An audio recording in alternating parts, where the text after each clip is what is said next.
Hi friends, இன்றைக்கி நம்ம என்ன பார்க்க போகிறோன்னா ப்ரான் டவா ரோஸ்ட். ஸோ வாங்க எப்படி செய்யலாங்கிறது வீடியோக்குள்ளே போய் பார்க்கலாம். ஃபர்ஸ்ட் அதுக்கு வந்து நம்ம ப்ரானை எப்படி க்ளீன் பண்ணணும். நிறைய பேர் வந்து எப்படி க்ளீன் பண்ணணும்னு தெரியாமே நம்ம வந்து ப்ரான் வாங்க மாட்டோம். ஸோ வாங்க நான் டீட்டெயிலாக எப்படி க்ளீன் பண்ணணும்னு எக்ஸ்பிளைன் பண்ணுறேன். ஃபர்ஸ்ட்டு வந்து பார்த்துக்கிட்டிங்கன்னா ப்ரானோட தலையை லைட்டாக ட்விஸ்ட் பண்ணிங்கன்னா அது அழகாக தனியாக வந்துடும். அதுக்கப்புறம் அது உடம்புல வந்து நிறைய அழுக்கு இருக்கும். அதை எப்படி க்ளீன் பண்ணலான்னு பார்க்கலாம். அதுக்கு முன்னாடி வந்து பார்த்துக்கிட்டிங்கன்னா அதோட உடம்புல வந்து ஒரு செதில் இருக்கும். அந்த செதிலை வந்து லைட்டாக இப்படி பிடிச்சி இழுத்திங்கன்னா அப்படியே அது அழகாக பிரிஞ்சு வந்துடும். ஸோ அப்படியே அதுக்கப்புறம் அந்த கால் எல்லாமே பிடிச்சி இழுத்துருங்க, அழகாக அது வந்து வந்துடும். ஸோ வந்து பார்த்துக்கிட்டிங்கன்னா இப்போ வந்து ஃபுல்லாக வந்து வெளியில் இருக்க எல்லாமே க்ளீன் ஆகிடுச்சு. அதுக்கப்புறம் உள்ளே இருக்கிறது எப்படி க்ளீன் பண்ணணும்னா, அந்த முதுகு பகுதியில் வந்து லைட்டாக நீங்கள் ஒரு கோடு அழகாக போட்டு வந்தீங்கன்னா அங்கே பிளாக் கலராக வந்து ஒரு நரம்பு மாதிரி தெரியும். ஸோ வந்து பார்த்துக்கிட்டிங்கன்னா அந்த நரம்பு எல்லாமே வந்து ஃபுல்லாத்தையுமே எடுத்துருங்க. பாருங்கள் நரம்பு எவ்வளோ அழகாக வெளியில் வந்துருச்சுன்னு.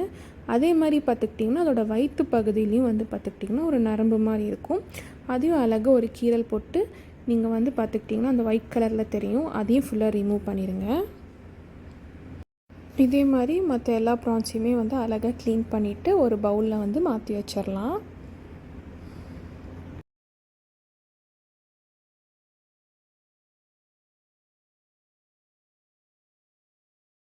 இப்போ வந்து ப்ரான்ஸ் வந்து நல்லா மேரினேஷன் ப்ராசஸ்க்கு ரெடி ஆயிடுச்சு. ஸோ வந்து இதை நல்லா மேரினேட் பண்ணிக்கலாம். அதுக்கு ஃபஸ்ட்டு மஞ்சத்தூள் போட்டுக்கோங்க. அதுக்கப்புறம் வந்து கொஞ்சம் மிளகாத்தூள் போட்டுக்கோங்க. அப்புறம் லைட்டாக உப்பு போட்டுக்கோங்க. அதுக்கப்புறம் வந்து கொஞ்சோண்டு கார்ன்ஃப்ளவரும் மிளகாத்தூளும் நான் கொஞ்சம் கலந்து வச்சுருக்கேன். அதையும் வந்து நான் மிக்ஸ் பண்ணிக்கிறேன். பிகாஸ் வந்து கார்ன்ஃப்ளவர் வந்து நல்லா வந்து எங்கேயுமே ஒட்டாது டவாவில், அதுக்காக நான் வந்து ஃபுல்லாக போட்டு வச்சுருக்கேன். கடைசியாக ஜிஞ்சர் கார்லிக் பேஸ்ட்டு போட்டு நல்லா வந்து கலந்து விட்டுக்கிறேன். ஸோ கலந்து விடும் போது அந்த முதுகு பகுதியிலையும் வயிற்று பகுதியிலுமே நல்லா வந்து போட்டு இது பண்ணிக்கோங்க. நல்லா அந்த இடத்துல ஃபுல்லாக வந்து தேய்ச்சி விட்டுட்டு இது பண்ணுங்கள். அப்போ தான் வந்து நல்லா வந்து மசாலாலாம் திரண்டு வரும். இப்போ வந்து நல்லா மசாலாலாம் நல்லா பெரட்டிட்டு ஃப்ரிட்ஜில் எடுத்து வச்சுருங்க. ஒரு 2 to 3 hours வச்சு மேரினேட் பண்ணிடுங்க. அப்போ தான் வந்து ப்ரான்ஸ் வந்து டோஸ்ட் ஆகும்போது நல்லா கிறிஸ்பியாக வரும். நான் 2 hours கழித்து ஃப்ரிட்ஜில் இருந்து எடுத்து வச்சுருக்கேன். ஸோ இப்போ பாருங்கள் நல்லா மசாலாலாம் உள்ளே இறங்கி பார்க்கவே நல்லா இருக்குது பாருங்கள். ஸோ இந்த ஸ்டேஜில் நீங்கள் இது பண்ணிவிட்டு நல்லா பொரிச்சு எடுத்துக்கலாம். ஸோ வாங்க எப்படி பொரிக்கலான்னு பார்க்கலாம். ஃபஸ்ட்டு ஒரு டவா எடுத்துக்கோங்க. அதில் நல்லா எண்ணெய் ஊற்றிட்டு நல்லா இந்த மாதிரி குட்டி டவாவாக எடுத்துக்கிட்டு அது நல்லா ஸ்ப்ரெட் பண்ணுற மாதிரி எண்ணெய் ஊற்றிக்கோங்க. எண்ணெய் ஊற்றிட்டு ஒரு ப்ரானாக வந்து நீங்கள் போடுங்க.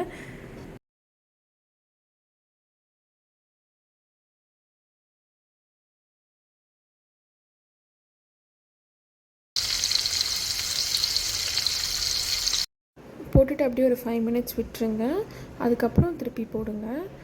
ஸோ வந்து பார்த்துக்கிட்டிங்கன்னா ரொம்ப விட்டிங்கனாலுமே அந்த ப்ரான் வந்து கருகிரும். ஸோ வந்து பார்த்துக்கிட்டிங்கன்னா ஒரு 5 minutes ஒன்ஸ் வந்து ஸ்லோ ஃப்ளேமில் வச்சுட்டு அப்பப்போ திருப்பி போட்டுக்கோங்க.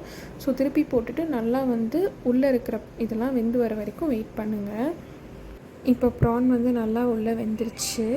ஸோ இந்த டைமில் வந்து பார்த்துக்கிட்டிங்கன்னா நல்லா கருவேப்பிலையை கைப்பிடி அளவுக்கு எடுத்து நல்லா தூவிக்கோங்க. தூவிட்டு நல்லா பரட்டி விடுங்க. எந்த அளவுக்கு பரட்டி விடுறீங்களோ அப்போ தான் மசாலாஸ்லாம் உள்ளே வந்து நல்லா போய் வந்து வெந்து வரும். ஸோ வந்து ப்ரான் டவா டோஸ்ட்டுக்கு வந்து கறி லீவ்ஸ் வந்து நல்லா ஃப்ளேவர் கொடுத்து என்ஹான்ஸ் பண்ணும். ஸோ வந்து எந்த அளவுக்கு வந்து நீங்கள் வந்து கலந்து விடுறீங்களோ அந்த அளவுக்கு வந்து ஃப்ளேவர்ஸ் கொடுக்கும். ஸோ நல்லா கலந்து விட்டுட்டே இருங்க. ஸோ நல்லா கலந்து விட்டுட்டு நல்லா ப்ரௌனிஷாக வர வரைக்கும் வச்சுட்டு அதுக்கப்புறம் ஒரு பவுலில் ட்ரான்ஸ்ஃபர் பண்ணிடுங்க.